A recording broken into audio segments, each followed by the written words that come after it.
For 11 months, he had been just James, her James, the quiet man who fixed her porch steps without being asked and made her coffee exactly right. She had no idea that the same hands that held hers every Sunday morning also signed checks that moved markets. She found out on the day she was already walking toward him in white. Welcome back, my wonderful family and friends. If you're tuned in and ready to dive into today's story, don't forget to hit that subscribe button and drop a comment letting me know where you're watching from. Tomorrow, I'll be bringing you another exciting story you definitely don't want to miss. So, let's get started. Act 1. The Man Nobody Knew. The town of Clover Ridge, Tennessee was the kind of place that appeared on no one's radar and preferred it that way.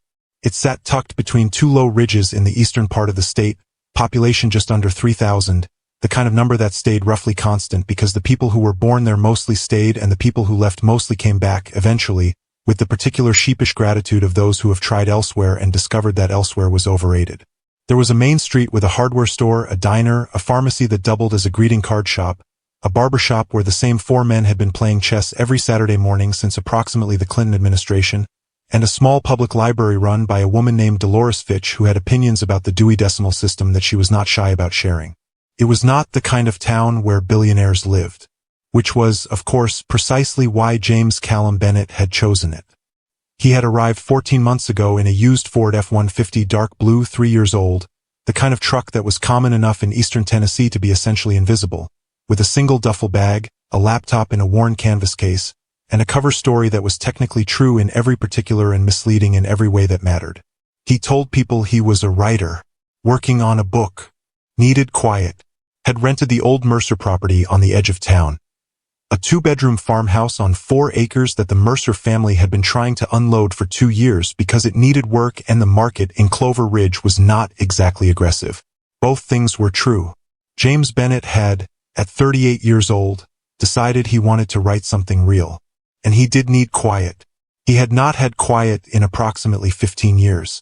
What he had not mentioned, to the rental agent, to his neighbors, to the cheerful woman at the hardware store who helped him find the right grade of sandpaper for the farmhouse floors, was that he was James Callum Bennett III, founder and majority shareholder of Bennett Meridian, a private equity and infrastructure firm headquartered in Nashville with secondary offices in Chicago, Denver, and New York, currently valued at approximately $6.8 billion. He had not mentioned this because he was tired, not physically tired, though the years of 20-hour days and cross-country flights and the relentless, grinding performance of being the most important person in every room had taken something from him physically that sleep alone could not return.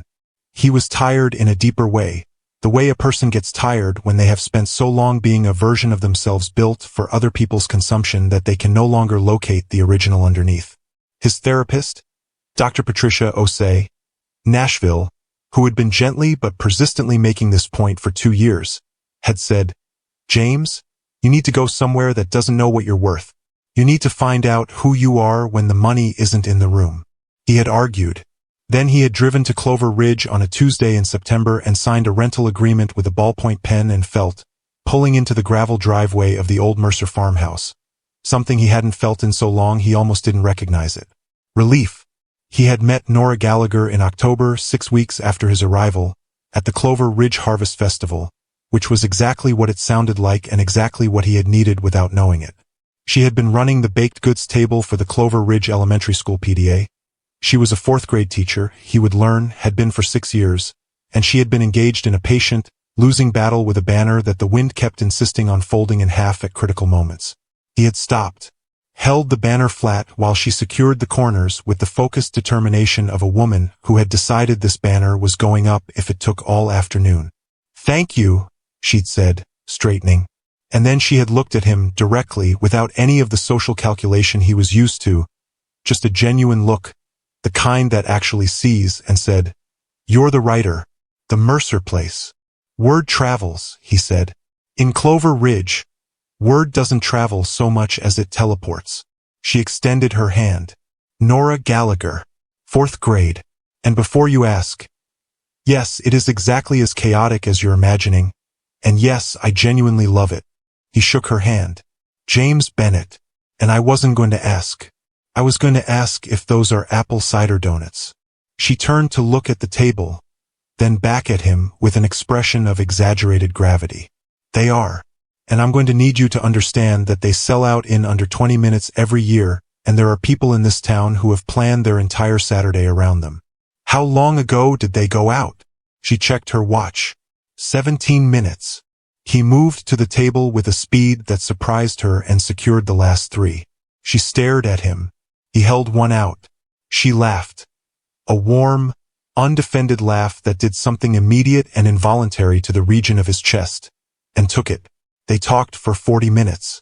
About teaching and writing and the particular quality of Tennessee Autumn and the chess players in the barbershop, 2 of whom were apparently locked in a rivalry that had been ongoing since 1987 and showed no signs of resolution. She talked the way people talk when they're comfortable and interested in equal measure, openly with humor without pretension. He drove home to the Mercer farmhouse that evening and sat on the porch in the dark and thought about the 40 minutes with the careful, slightly suspicious attention of a man who has learned to examine good things closely because they have a history of being more complicated than they appear. This one did not seem complicated. That, he thought, was perhaps the most frightening thing about it.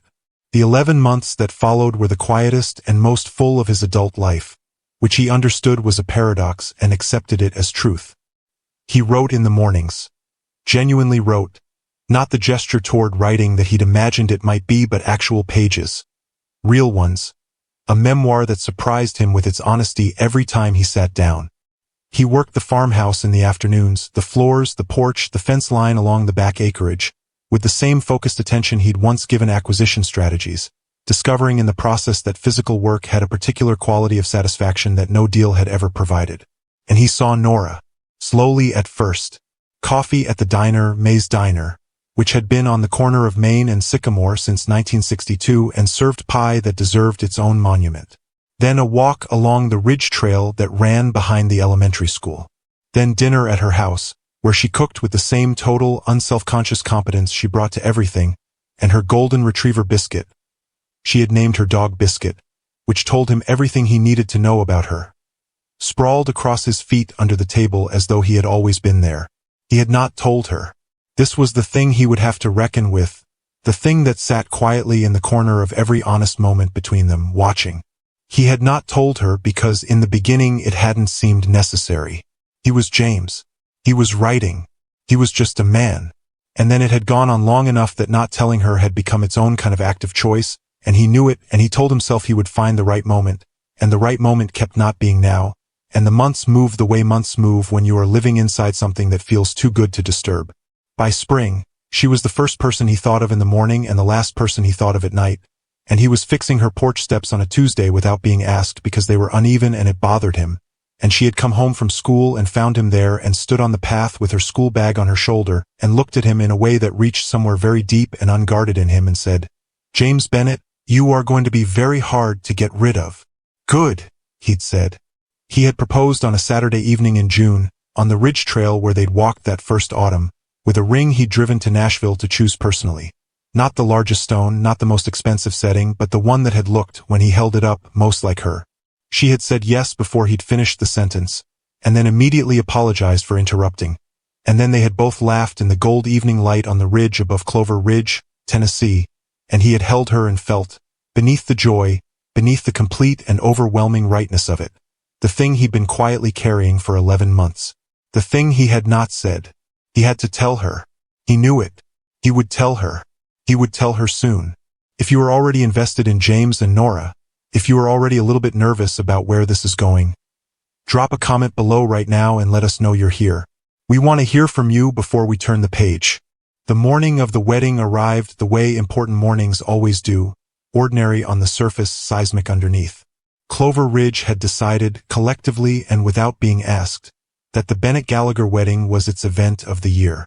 The small white chapel on Elm Street, Grace Chapel, built in 1934, with oak pews worn smooth by generations and windows that threw colored light across the aisle on sunny mornings, had been decorated the previous afternoon by what appeared to be half the town's female population, led by Carol Tinsdale's Clover Ridge equivalent, a warm, unstoppable force named Patsy Donahue, who ran the flower shop on Main and had opinions about hydrangeas that she considered non-negotiable. White and sage green Nora had chosen. Simple. Honest. Like everything about her. The reception was set for the Clover Ridge Community Hall, 2 blocks away, where May from the diner was catering with the focused intensity of a woman who understood that food was love made practical, and where Dolores Fitch from the library had personally curated the playlist because someone had to, and it certainly wasn't going to be the groom's side, who had, and Dolores had said this directly to James's best man, no demonstrable taste in music whatsoever. James's best man was Carter Webb, his oldest friend, Charlotte native, the one person in Clover Ridge who knew the complete truth about who James Bennett actually was. Carter had driven up from Nashville 2 days ago and had spent the intervening time being aggressively charmed by Clover Ridge, while also conducting a low-grade ongoing argument with James about the thing neither of them could stop thinking about. "You have to tell her today," Carter said. Before the ceremony. They were in the farmhouse at 7 in the morning. James stood at the bathroom mirror in his dress shirt, collar open, looking at his own reflection with the expression of a man who had been having a version of this conversation with himself for 11 months and had not yet won it. "I know," he said. "James. I know, Carter. Because if she finds out after, I know." He turned from the mirror. "I'm going to tell her. This morning. Before we go to the chapel." Carter studied him with the frank, unvarnished assessment of a man who had known James Bennett since they were 19 years old and broke and sharing a 2-bedroom apartment in Charlotte. "You're terrified," Carter said. "Yes. Of what exactly?" "She loves you." "She loves James," he said. "The man with the truck and the farmhouse and the book he's writing. She loves the person I actually am when nobody's keeping score." He paused. "I don't know if she'll believe that person still exists once she knows the number." Carter was quiet for a moment. "You know what I think? You're going to tell me regardless. I think Nora Gallagher is the most grounded human being either of us has ever met, and I think you've spent so long being around people who wanted the money that you've forgotten what it looks like when someone just wants you." He picked up his jacket from the chair. "Tell her, James. Let her decide. That's the only honest thing left to do." James looked at his reflection for another moment. Then he reached for his phone. Nora was getting ready at her best friend Della Crawford's house, a cheerful Victorian on Maple Street where Nora had spent approximately 40% of her adult life and which felt, on this particular morning, like the warm, noise-filled, love-saturated center of the universe. Della was her maid of honor, her person, the one who had listened to every James story for 11 months with the patient, delighted attention of someone watching their favorite film for the first time. Della was also a high school English teacher, which meant she had strong feelings about narrative, and she had said, upon hearing the engagement, "Nora, I have been waiting for this chapter." Nora sat at Della's vanity in her robe while Della's cousin Tamsin, a licensed cosmetologist from Knoxville who had driven 2 hours for this specific occasion, worked on her hair with the focused artistry of someone who understood that this was not just a updo. It was a moment in someone's life story. Nora was, beneath the warmth of the room and the realness of her happiness, slightly trembling. Not from doubt. She was certain about James in the way she was certain about very few things, with a quiet, deep, bone-level knowing that had nothing to do with logic and everything to do with the accumulated evidence of 11 months of being known by someone. The way he remembered what she'd said 3 conversations ago. The way he listened, really listened, with his whole attention, not waiting for his turn to speak. The way he had fixed her porch steps without being asked and then been genuinely confused by her gratitude, as though it had simply not occurred to him not to. She was trembling because this was real, and real things, the good ones, the true ones, had a weight to them that smaller things didn't. Her phone rang at 7:23. "James." She smiled at her reflection. "It's bad luck?" Della called from across the room. Without looking up from the button she was sewing back onto her own dress. "It's not bad luck to talk to him," Nora said, picking up. "Hello, you." "Hey." His voice was warm and something else. Something she couldn't immediately name, something underneath the warmth like a current below still water. "You sound happy." "I am happy. Are you happy?" "Yes." A pause. "Nora, there's something I need to tell you. Before this morning. Before the chapel." Another pause, and she could hear him breathing, measured and careful. The way he breathed when he was choosing words with particular care. "Can I come over?" She looked at her reflection. at the half-finished hair and the robe, and Della across the room now fully attending to the phone call with the laser focus she applied to everything she deemed important. James, you can't see me before. I know. I won't come in. Front porch. Just 5 minutes, Nora. I need to tell you something and I can't do it over the phone. The current beneath the warmth again. The thing she couldn't name. Okay, she said. Front porch. Della objected, vocally, creatively, with the full vocabulary of a woman who had strong feelings about tradition. Tamsin paused the updo with the resigned expression of a professional who had learned that brides were going to do what brides were going to do. Nora put on Della's coat over her robe, because the October morning had teeth, and went to the front porch. James was standing at the bottom of the porch steps. He was already in his dress shirt and dark trousers, not the full suit yet, jacket still at the farmhouse, and he looked, she thought, like the most familiar person in the world, and also like someone standing at the edge of something, the way people look when they are about to step off a ledge they have been standing on for a long time. Hi, she said, from the top step. Hi. He looked up at her. You look. Don't. I'm in a robe and my hair is half done. Beautiful, he finished simply. You look beautiful. She held the coat closed against the morning air and looked at him. James, what is it? He was quiet for a moment, one of his real silences, not a gap in conversation but an actual gathering. The kind she had learned meant he was finding the truest version of what he needed to say. I haven't been dishonest with you, he said. I want to start there because what I'm about to tell you is going to feel like I have been, and I need you to know that everything, every single thing between us, has been completely real. She felt the trembling from earlier return. Different now. James. My name is James Callum Bennett III, he said. I told you I'm a writer. That's true. I told you I came from Nashville. That's true.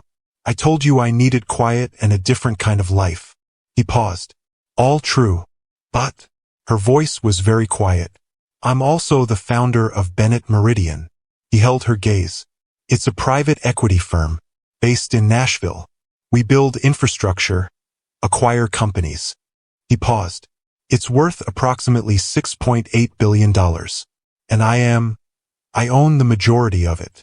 The porch went completely still. Nora looked at him. The morning sounds continued around them.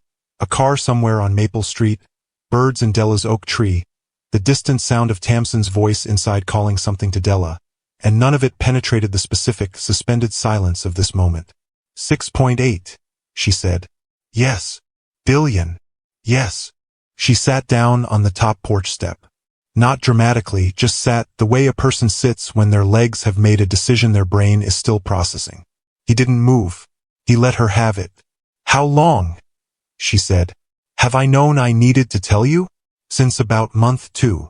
His voice was steady but not defended.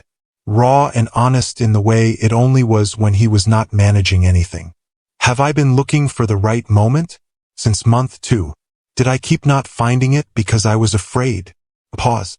Yes, because what we had was the first real thing I'd had in 15 years, and I was terrified that the number would change it. The number, she repeated. The way you see me, he said. The way you've always just seen me. Not what I'm worth. Not what I can do for someone.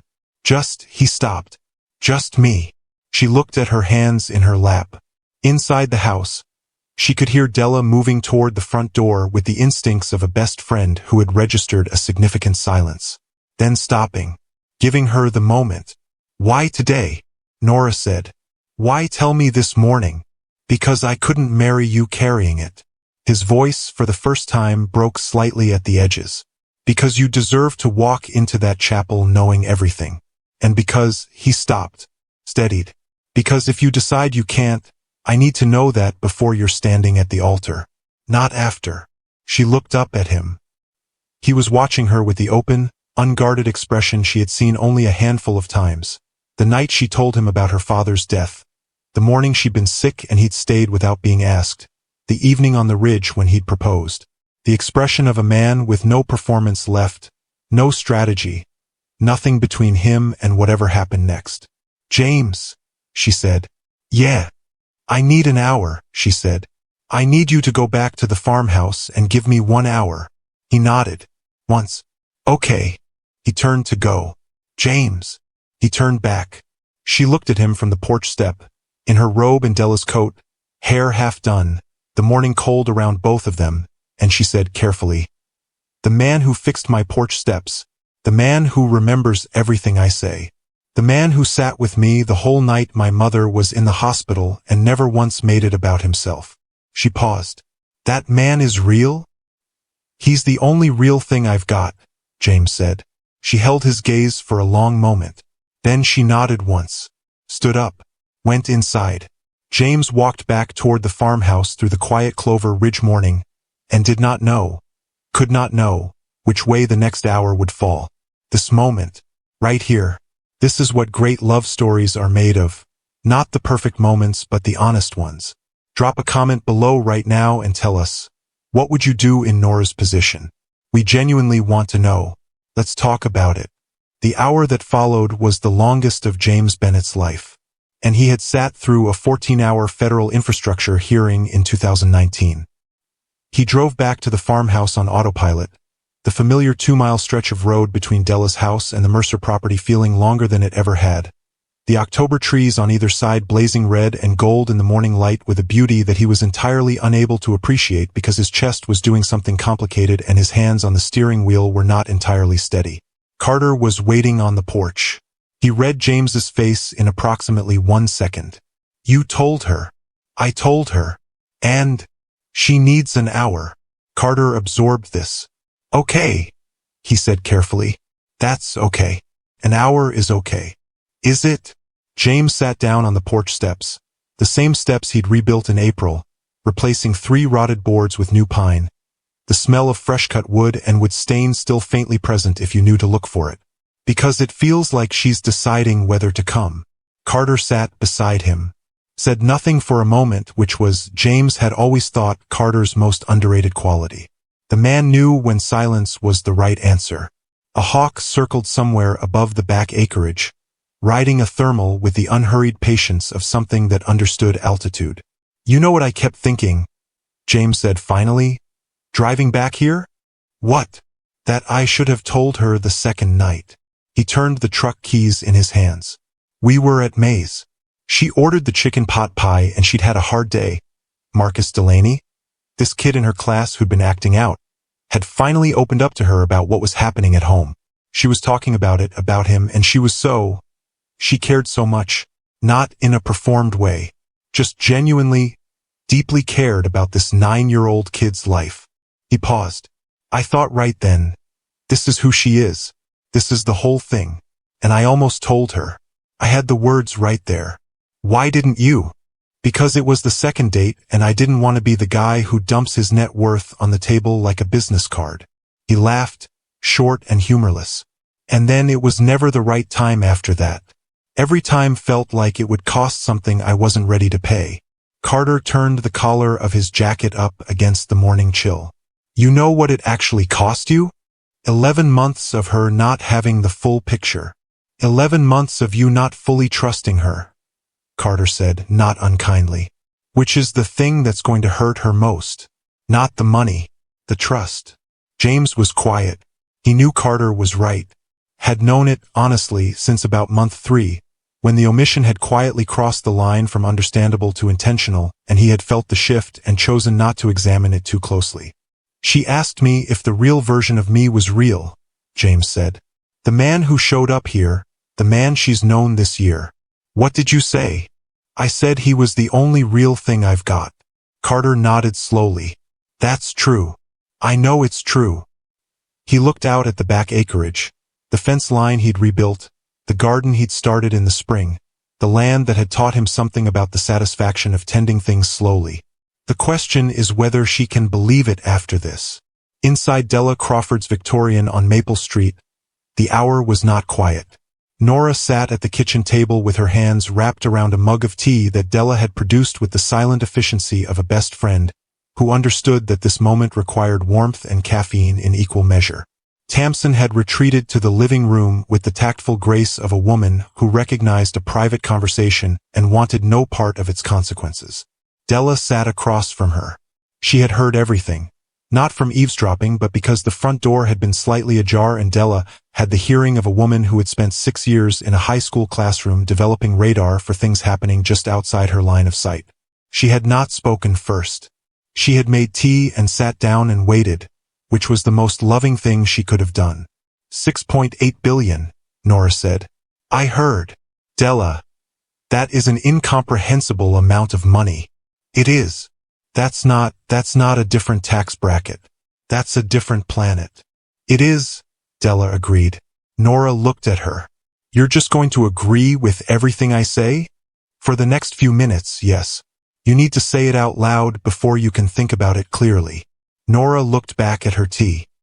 He lied to me. Della tilted her head slightly. Did he? He omitted. Which is different from lying. Della's voice was gentle but precise. The teacher's voice, the one that did not let imprecision slide because imprecision was how people talked themselves into the wrong conclusions. What did he actually tell you that was false? Nora opened her mouth. Closed it. He said he was a writer. Della continued quietly. Is he writing? Yes. He's been writing every morning for a year. He said he came from Nashville. He did come from Nashville. He said he needed a different kind of life. Nora was quiet. What he didn't tell you, Della said, is the size of the life he came from. She paused. Which is significant. I'm not minimizing that. He should have told you sooner. But Nora, think about what he did tell you. Think about what he showed you. Every single day for 11 months. Nora turned her mug in her hands. Outside the kitchen window, the October morning was bright and cold, and the maple tree in Della's yard was the particular deep red of peak autumn, the color that only lasts about a week before it's gone. She thought about the porch steps, the 14-hour night in the hospital waiting room when her mother had been admitted for the cardiac scare in February. James had shown up 40 minutes after her text, with bad vending machine coffee and a blanket from his truck, and had sat beside her through the whole of it without once checking his phone. She thought about the Tuesday evenings he spent helping Marcus Delaney with reading, because Nora had mentioned it once, that the boy needed a male role model to look up to, and James had simply shown up at the school the following week and asked what he could do.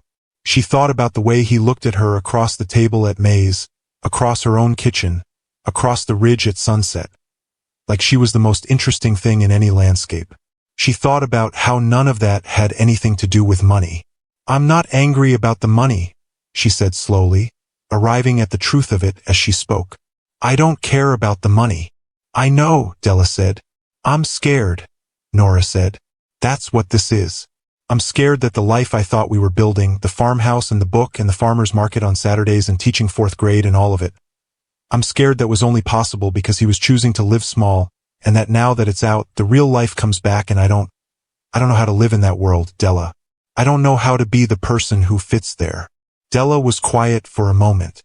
Then she said, Did he ask you to live in that world? Nora blinked. Did he say anything this morning about moving to Nashville or changing anything about what you've built? Della's voice was careful and steady.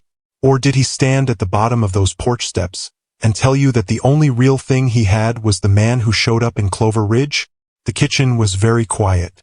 Nora's phone was on the table between them. It had buzzed twice in the last 20 minutes. She hadn't looked. She looked now. 2 texts from James. The first, sent 40 minutes ago. I should have told you in October. Last October. The second time we had coffee at May's. I almost did. I want you to know that I almost did, and I've been sorry since that I didn't. Whatever you decide this morning, I'm sorry for the time it cost you. The second, sent 15 minutes ago. The porch steps are still solid, by the way. I checked the boards this morning. They'll hold. I build things to last, Nora. That's the only thing I know how to do. She read it twice. Then she put the phone face down on the table and pressed her fingers to her eyes and breathed. Della, she said. Yeah. What time is it? Della checked her watch. 8:47.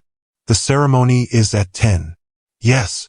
Nora took her hands from her face, looked at her best friend across the kitchen table, the woman who had known her since they were 7 years old, who had watched her grieve her father and celebrate her teaching credential and fall, slowly and completely, For a quiet man with a worn canvas laptop bag who had held a banner flat at the Harvest Festival and somehow never left. "I need to get my hair finished," Nora said. Della looked at her carefully. "Nora, I need to get my hair finished," she repeated. And this time her voice was clear and steady and certain in the way it was certain about very few things. "And then I need you to drive me to the chapel." Della studied her for one long moment, reading her the way she had always been able to read her, all the way down. Then she stood up, opened the kitchen doorway. "Tamsin," she called. "We need to finish that updo. We're on a schedule." James was still on the farmhouse porch when his phone rang at 9:15. He picked it up so fast he almost dropped it. It was not Nora. It was Richard Calloway, his attorney, Nashville, calling with the particular terrible timing of the universe when it decides to remind you that the world does not pause for your personal crises. "Richard, I'm in the middle of—" "I know what you're in the middle of, James, and I apologize, but I need 60 seconds. Richard's voice was its usual precise, unhurried tenor. "The Meridian Board has called an emergency session for Monday. Chen's faction is making a move on the infrastructure division. I need to know if you want me to—" "Handle it," James said. "James, this is a significant—" "Richard." His voice was quiet and final. "I need you to handle it. That's what I pay you for. I'm getting married today." A pause. "Or I'm hoping to." A brief silence on Richard's end. Then, in a tone that contained something warmer than his usual professional register, "Good luck, James. I mean that." He hung up. Carter looked at him from the doorway. Board thing. Board thing. "You're not." "No," James said. "I'm not."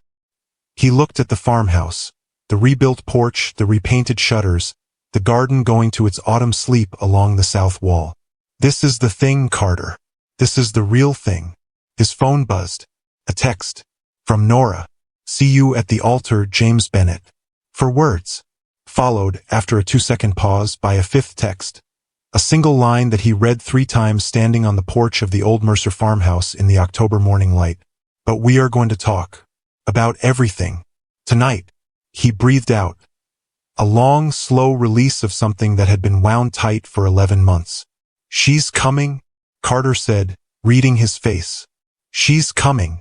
He stood up, reached for his jacket. "Carter, I need my jacket. And I need you to drive because my hands are not. I need you to drive." Carter was already moving. "Let's go get you married," he said. "The chapel is waiting. Nora is on her way. And James is finally walking toward something without a wall between himself and it. But tonight's conversation is still coming, and the real reckoning hasn't happened yet. Drop a comment below right now. Are you relieved? Are you still nervous? Tell us exactly what you're feeling because we are feeling it too writing this story. Your comments mean everything to us. Let us know you're here.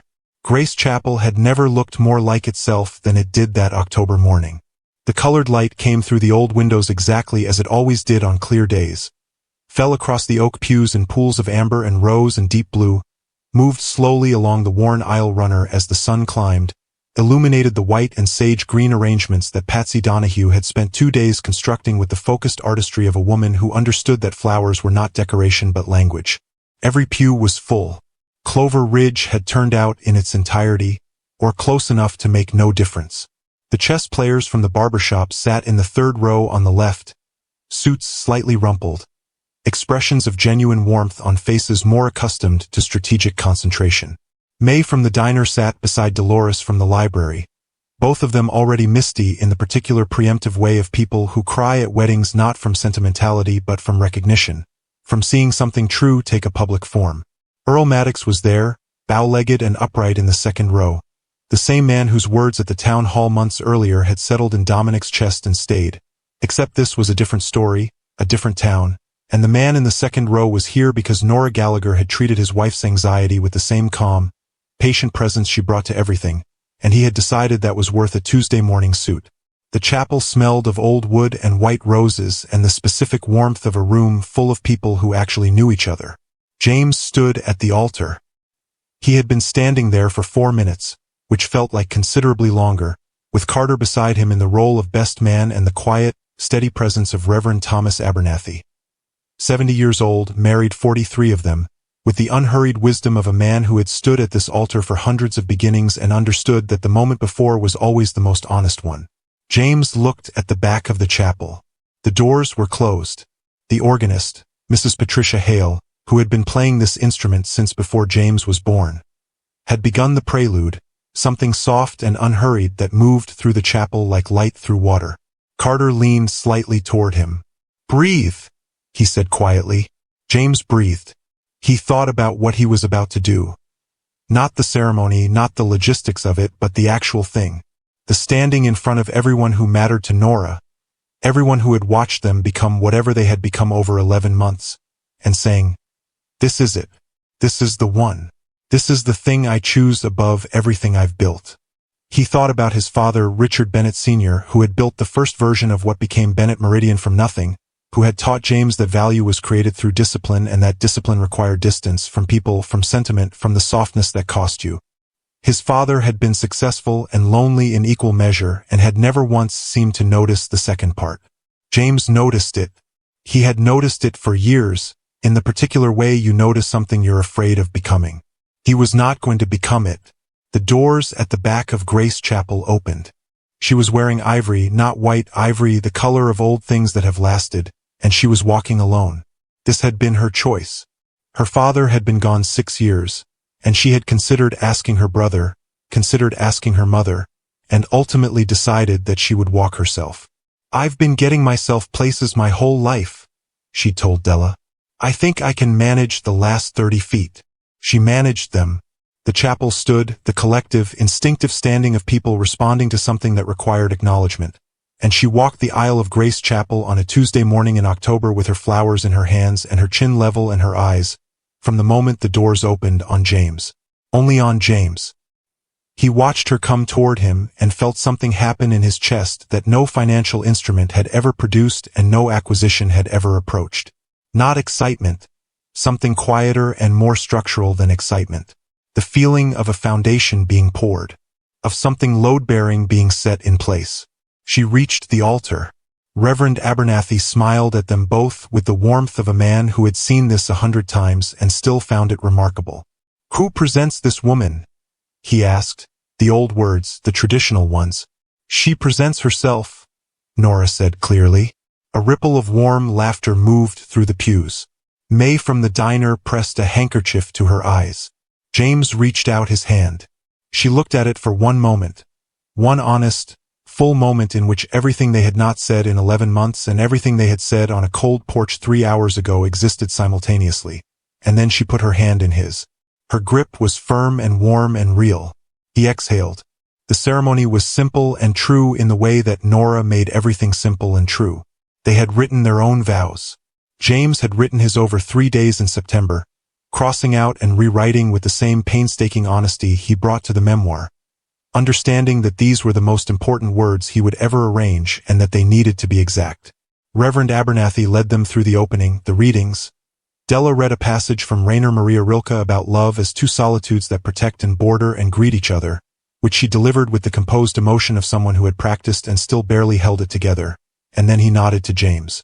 James turned to face Nora fully. He had the paper in his jacket pocket. He did not take it out. "I came to Clover Ridge," he said, "because I had built everything I thought I was supposed to build, and I was standing in the middle of it and I could not find myself anywhere in it." His voice was steady and quiet, and the chapel was so still that Mrs. Hale at the organ could hear it clearly from across the room. "I told myself I needed quiet. What I actually needed was to be somewhere that didn't know what I was worth, so I could find out if I was worth anything without it." He heard the chapel breathing. "You were the second person I met in Clover Ridge. You were trying to hang a banner that the wind had opinions about, and you were losing, and you were completely undeterred, and I thought, that's someone who knows what they're doing." Pause. "I was right. You know exactly what you're doing. You knew what you were doing with Marcus Delaney, and with Earl Maddox's wife, and with every kid who sat in your 4th grade classroom and needed someone to see them." His voice dropped slightly. "You knew what you were doing with me, even when I was making it difficult." Nora's eyes were bright. She was not looking away. "I kept something from you," he said. And I am going to spend a long time making sure you understand why, and making sure you know it will never happen again. But I want you to know this. The man who showed up in Clover Ridge, the man who held your banner and ate your apple cider donut and fixed your porch steps and sat with you through the longest nights and fell completely and irreversibly in love with you. That man is not a performance. He paused. That is the only version of me that has ever been entirely real. And you are the only person who ever made him feel like enough. The chapel was completely silent. Then Nora pressed her lips together, collected herself with the visible effort of someone reeling in something large, and said, "Okay." Soft laughter moved through the pews. "Okay, my turn." She looked at him. "James," she said, "I spent this morning sitting at Della's kitchen table trying to be angry at you. I tried very hard." She glanced briefly at Della, who nodded in solemn confirmation. "What I discovered is that I'm not angry. I was scared. Scared that the life I thought we were building was conditional. That it depended on a version of circumstances that could be taken away." She took a breath. "And then I remembered something you told me in August. We were sitting on the farmhouse porch and I asked you what you were most proud of. You thought about it for a long time. You always think about things for a long time, which is one of the 40,000 things I love about you. And you said the garden. Not what you'd built in Nashville. Not anything in your professional life. The garden on the south wall of the farmhouse that you started from seed in April." She watched him remember it. "That's who you are," she said. "Not the number. The man who starts things from seed and tends them and shows up every day even when nothing is visibly growing yet." She steadied her voice. "I fell in love with that man. I am standing here because of that man. And I need you to understand that I don't care what the accounts say. I care what the garden says." Pause. "And the garden says you're someone who builds things to last." His own words given back to him. He felt something come loose in his chest. Some final, held thing releasing. Reverend Abernathy, who had maintained the composed professionalism of his vocation throughout and was now clearly and unashamedly emotional, cleared his throat. "The rings," he said. Carter produced the rings. They were simple bands. Nora had chosen them, and they were exactly right, warm gold with a matte finish, the kind of rings that looked like they belonged on working hands. She slid his onto his finger with sure, steady hands. He slid hers onto hers, and his hands were not entirely steady, and he did not try to hide it. "By the power vested in me by the state of Tennessee," Reverend Abernathy said, and his voice carried the particular fullness of a man who meant what he was about to say. "I now pronounce you husband and wife." He looked at James. "You may kiss your bride." James looked at Nora. She looked at him.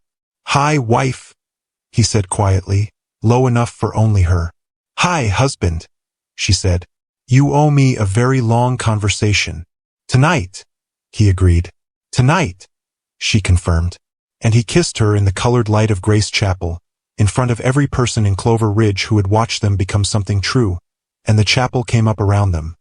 Applause and laughter, and May from the diner fully weeping now with the emotional freedom of a woman who had decided that was simply what this moment called for.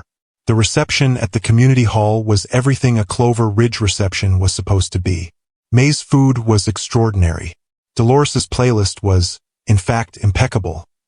She had opened with Al Green and nobody argued.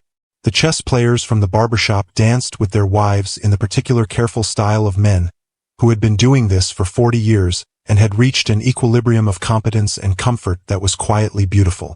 Carter gave a best man speech that was funny for 3 minutes and then suddenly and devastatingly sincere in a way that nobody had been fully prepared for, and that made James look at the table for a moment and collect himself. Patsy Donahue cried. Tamsin cried. Della did not cry at the reception because she had, as she explained to anyone who asked, used her entire crying allocation during the vows and was now operating on reserve. James danced with Nora in the middle of the community hall floor to a song that had been playing the first evening he'd come to her house for dinner. She had asked Dolores to find it specifically, and Dolores had because Dolores could find anything, and they danced the way people dance when they are not thinking about dancing at all, just holding on to something real in the middle of a room full of noise and light and love. "Are you happy?" she said against his shoulder. "Yes," he said. "No qualification. No complexity." "Are you?" She was quiet for a moment. Her real silences, he had learned, meant she was finding the truest version. "Yes," she said. "And also I have about 47 questions." He laughed into her hair. "Tonight. Tonight," she agreed. "The chapel. The vows. The garden. We are not okay and we wrote it. Drop a comment below and tell us. Which moment hit you the hardest? The vows? The text she sent?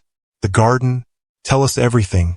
We are here for every single comment and we read them all." They left the reception at 9:30. Not because the party was ending, it wasn't, not by a considerable margin. The chess players from the barbershop had discovered that Carter Webb had an inexplicable and comprehensive knowledge of Motown, and the resulting collaboration with Dolores's playlist had elevated the community hall into something that would be discussed in Clover Ridge for no less than 3 years. May was refilling the cobbler dish for the second time. Patsy Donahue had removed her heels and was dancing with Earl Maddox with the uninhibited joy of a woman who had decided that this was exactly the kind of evening she had been conserving her energy for. But James had looked at Nora somewhere around 9:15 across the room, through the noise and the warmth and the colored streamers that someone had produced from somewhere in the third hour, and she had looked back and something had passed between them that required no translation. Tonight, they slipped out through the side door. Carter saw them go and gave James a single nod. The nod of a man who understood exactly what was happening and would hold the room together in their absence with the competent grace of someone who had been doing exactly that for 20 years. The October night outside was cold and clear and extravagantly starred, the kind of sky that cities make impossible, the kind that Clover Ridge offered on clear autumn nights like a quiet argument for staying. They drove to the farmhouse in James's truck. Their truck now, she supposed everything was there now, a grammatical shift that felt simultaneously enormous and entirely natural, with the windows cracked and the heater running and the Tennessee dark moving past them on either side. Nora still had her flowers. She didn't know why she'd brought them, habit, maybe, or the sense that putting them down before she was ready to put them down was conceding something she wasn't ready to concede. James drove with one hand on the wheel and one hand holding hers across the console, which was how he always drove when she was in the truck, and which she had always found quietly, disproportionately moving. He was not saying anything. Neither was she. They were both, she understood, giving themselves the grace of arriving before the conversation began. The farmhouse was warm. James had left the heat running, and the lamps on timers had clicked on at 7, so it welcomed them with the amber light and wood smoke smell that she had come to associate, over the past 11 months, with the specific feeling of being exactly where she was supposed to be. Biscuit met them at the door. The Golden Retriever's enthusiasm for James had been immediate and total from their very first meeting. A loyalty that Nora had always considered Biscuit's most reliable character endorsement, because Biscuit was an excellent judge of people and had once, memorably, refused to acknowledge a man Nora had dated briefly in 2021, treating him with a pointed, sustained indifference that turned out to be entirely warranted. James crouched down and gave Biscuit the full attention she required, which took approximately 90 seconds and involved considerable ear-scratching and a brief but sincere conversation that Nora could not fully hear but which Biscuit found satisfactory. She set her flowers on the kitchen table, took off her shoes, put the kettle on because the conversation that was coming was the kind that needed something warm at the center of it. James came into the kitchen and leaned against the counter across from her, jacket off now, tie loosened, looking like himself, the version of himself she knew, the Clover Ridge version, which she was in the process of reconciling with the other version, the Nashville version, the $6.8 billion version that she was only just beginning to find the shape of. "Okay," she said. The kettle was warming. "Tell me everything." He told her everything. Not the way he told her on the porch that morning, the compressed, braced version of a man delivering news he'd been carrying too long. This was different. This was the full account, unhurried, sitting across from each other at the farmhouse kitchen table with mugs of chamomile tea and biscuits settled at their feet, going all the way back. He told her about Charlotte, the chain-link fence neighborhood, the bus-ride grocery store, his father's particular brand of love that was never quite warm enough and never quite absent, the ambition that had started as survival and somewhere along the way had become its own consuming thing.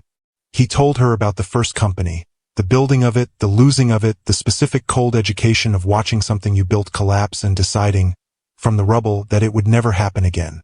He told her about Bennett Meridian, how it had grown, how the growth had required more of him than he'd fully understood he was giving until there was very little left that wasn't the company. He told her about Claire, about the quiet departure, About the newspaper column, he'd never read past the headline because the headline had been sufficient. He told her about Dr. Osei and the 2 years of therapy that had been, he said honestly, some of the most difficult and most necessary work of his life. About the Tuesday in September when he'd driven south without a fully formed plan, just the understanding that something had to change, that the version of himself he'd constructed was excellent at everything except being a person. He told her about the Harvest Festival, the banner, the apple cider donuts. I knew by the second coffee, he said, that something was happening that I hadn't planned for and couldn't manage my way through, and I panicked. Not visibly. I don't panic visibly, that was trained out of me early, but internally, completely. Why? She said. What scared you? He turned his mug in his hands. Because you were so you. There's no other way to say it. You were so entirely, uncomplicatedly yourself. No performance, no agenda, no awareness of what I was worth because you didn't know what I was worth, and that was... I hadn't experienced that in so long that I didn't know how to be in it without wanting to protect it. He paused. And the only way I knew to protect it was to not tell you, which I understand is the precise opposite of how trust actually works. Nora was quiet for a moment. What did you think I would do? She said. If you'd told me in October? He considered this honestly. I thought you might treat me differently. Not unkindly. I never thought you'd be unkind. But differently. The way people do, even good people, when the number enters the room. There's a shift. In how they hold themselves around you, in what they ask and what they don't ask, in the particular way they become aware of you. He looked at her. I didn't want you to be aware of me, Nora. I wanted you to just see me. The way you did from the first minute. She looked at him for a long moment. I would have treated you differently, she said. He stilled. At first, she added. I'm being honest. If you told me at the second coffee that you were worth $6.8 billion, I would have been thrown. I would have needed time to recalibrate. She paused. But James, that's not a reason to not tell me. That's just what honesty sometimes costs. A moment of recalibration. And then you move through it and you come out the other side knowing each other better. I know that, he said quietly. I know that now. Did you know it then? I suspected it, he said. I chose not to examine it too closely, which is different from not knowing, and I want to be honest about that distinction. She appreciated the precision of that. She had always appreciated his precision. Okay, she said. Here's what I need you to understand. She set her mug down. I am not angry about the money. I don't care about the money except insofar as it's a true thing about you that I didn't have access to. What I care about is the access. The full picture. She paused. I am a 4th grade teacher in Clover Ridge, Tennessee. I drive a 7-year-old Subaru and I have $17,000 in savings and I bake on weekends because I find it calming. That is my life. That is who I am. And I need to know, I need to actually know, not assume, not infer, whether that life has a place in whatever your real life looks like. James looked at her steadily. That life, he said, is my real life. Everything else is infrastructure. He leaned forward slightly. Nora, I moved my primary operations to Nashville 18 months before I came to Clover Ridge. Not because of you, you didn't exist to me yet, but because I was already in the process of building something smaller and more true. He paused. Clover Ridge is not a retreat from my life. It's the destination I didn't know I was driving toward. He looked at her directly. I don't want to take you out of this town. I want to stay in it. She looked at him. The farmhouse, she said. I want to buy it, he said. From the Mercer estate. Make it permanent. Finish the back bedroom properly. Put in the wood stove we talked about in July. Pause. If you want that. The garden, she said. Expand it in spring, he said immediately. I've been thinking about a greenhouse along the east wall. Nothing complicated. Just year-round. Something eased in her chest. Quietly and completely. There are going to be things, she said, that come with who you are. Board meetings. Press. The world you came from showing up at the edges of this one. Yes, he said. And I want you to know about all of it. No more managing the information. He paused. You'll have the full picture from here. Even the boring parts. Especially the boring parts. What are the boring parts? The board meetings are 90% boring, he said. Deeply, aggressively boring. Richard Calloway once spent 40 minutes on a single subordinate clause in a contract amendment. She almost smiled. I'll need to meet Richard. He'll love you, James said.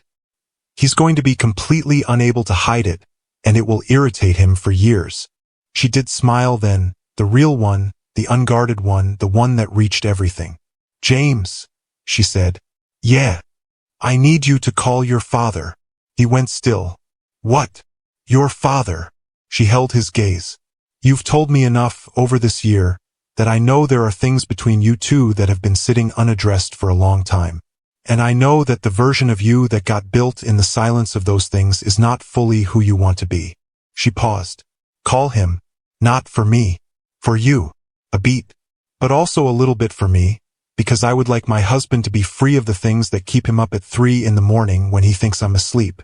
He stared at her. You knew about that? He said. James, she said patiently.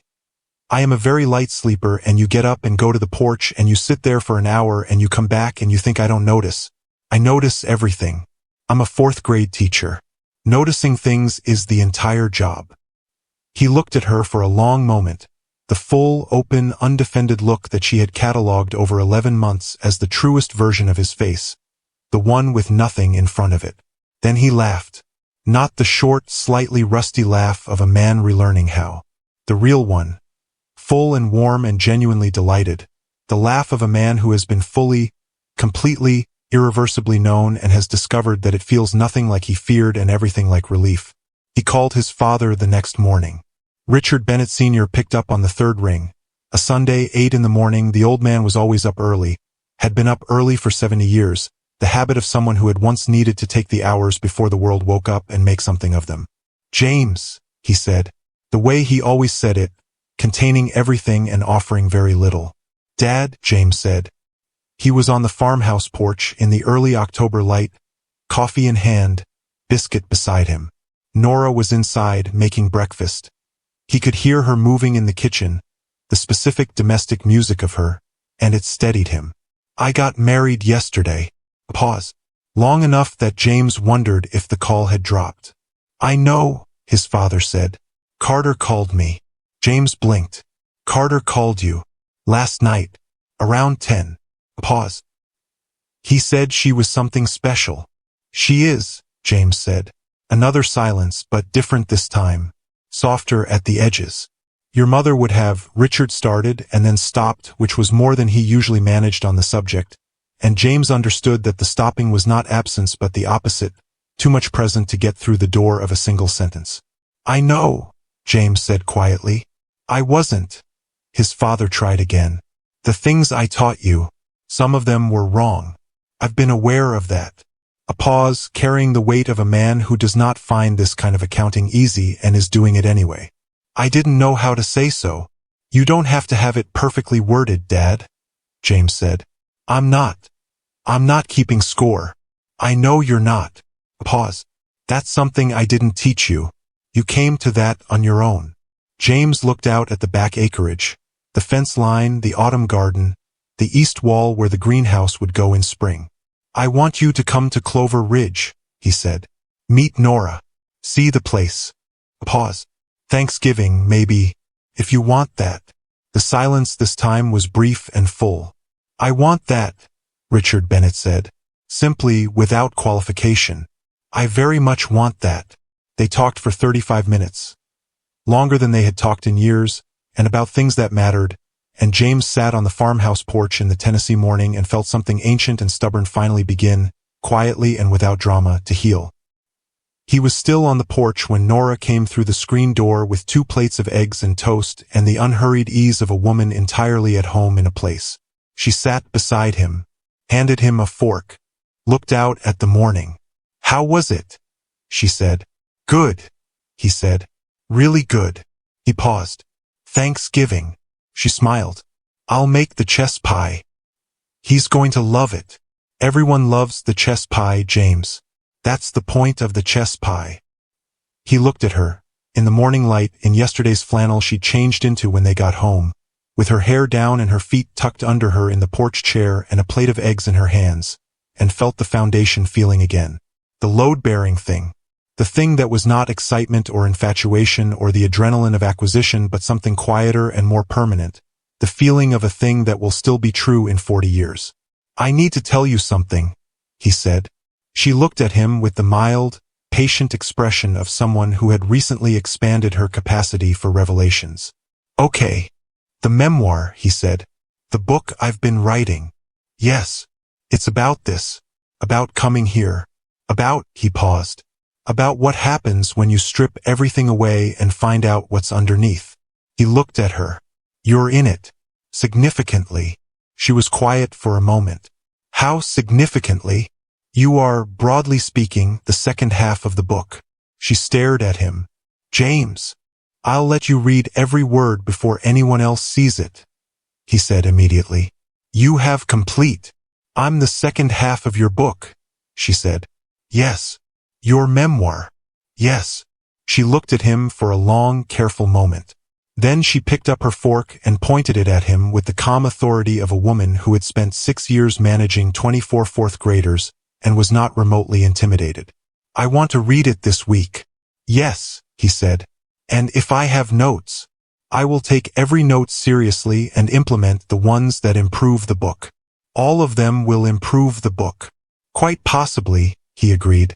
She looked at him for one more moment.